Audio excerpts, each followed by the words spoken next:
Corners पे होंगे, corners पे लगा दिया, ये देखो कॉर्नर्स पे लगा रहा हूं मैं, और एक पूरी बॉडी का सेंटर कहाँ होगा, यहाँ। तो ये हमारा क्या हो गया, बीसीसी टाइप यूनिट सेल। उसी तरीके से सेकंड क्या होगा, फेस, इसका सेकंड जो होगा सेंटर्ड यूनिट सेल का, वो क्या होगा, फेस सेंटर्ड, फेस सेंटर्ड। इसमें लिखते हैं अरेंजमेंट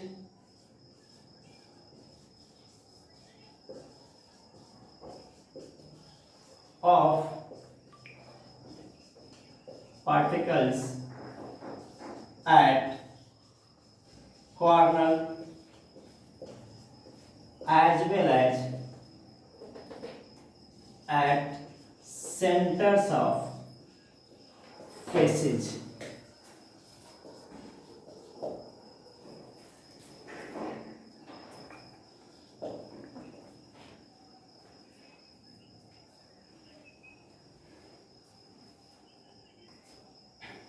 जैसा कि अभी डेफिनेशन में फेस सेंटर में मैंने लिखा कि कंस्टिट्यूएंट पार्टिकल्स कहाँ होंगे, तो कंस्टिट्यूएंट पार्टिकल्स होगा हमारा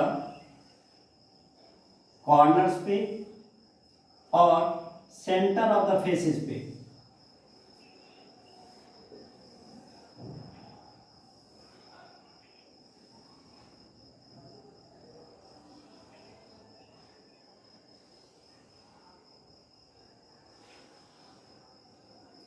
कॉर्नर्स पे देखो, कॉर्नर्स पे लगा दिया,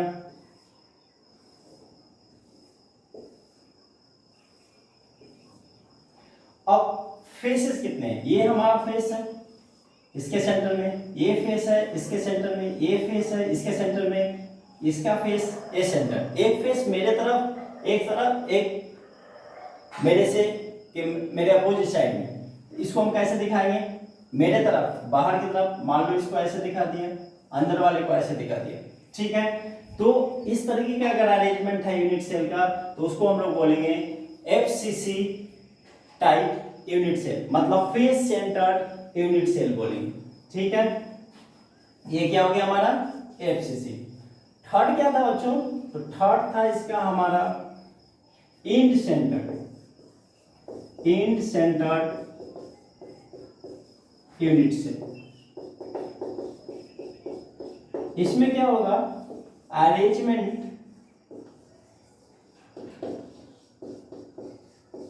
of particles are at corners as well as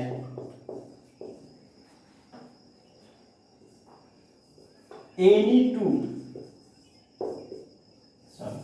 as center of any two opposite faces, कोई दो अपोजिट फेस के सेंटर पे होगा। तो इसका कैसा दिखेगा यूनिट सेल, कुछ इस तरीके का यूनिट सेल होगा।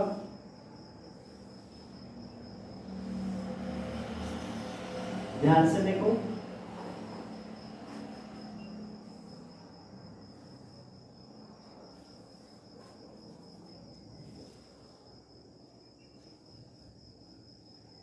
इसको यहां से मिला दिया, कॉर्नर्स पे होंगे ही होंगे, सारे कॉर्नर्स पे लगा दिए,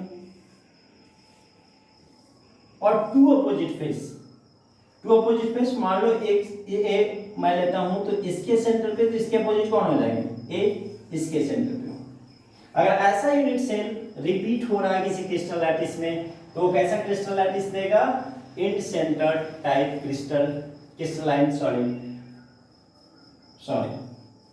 अगर किसी भी क्रिस्टलाइन सॉलिड में अगर इस तरह का यूनिट सेल होगा, तो उस यूनिट सेल को हम लोग क्या बोलेंगे, इंड सेंटर्ड यूनिट सेल बोलेंगे।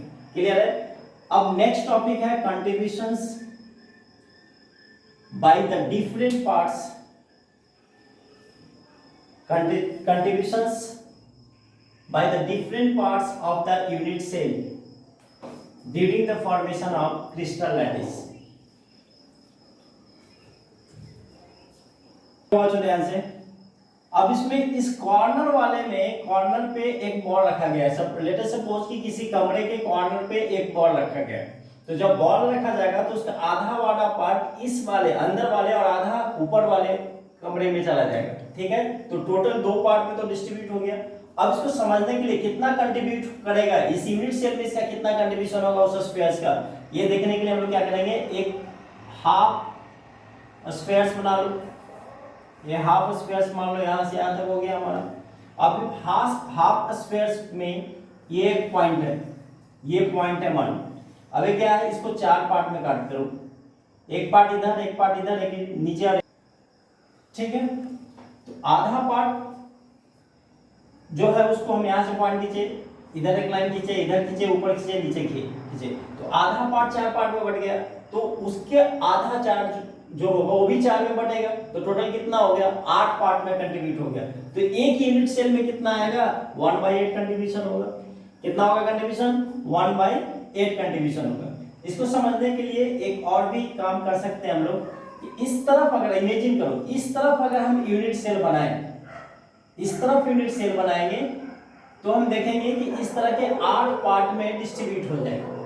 तो एक यूनिट सेल में उसका कंट्रीब्यूशन कितना हो जाएगा, 1/8 का। ये इसको ऐसे समझ सकते हो कि आधा बॉल है, आधे बॉल है, आधे का आधा, देखो यहाँ पे ये वाला पार्ट आ रहा है यूनिट सेल में। यूनिट सेल में कौन सा पार्ट आ रहा है, ये पार्ट आ रहा है, ठीक है।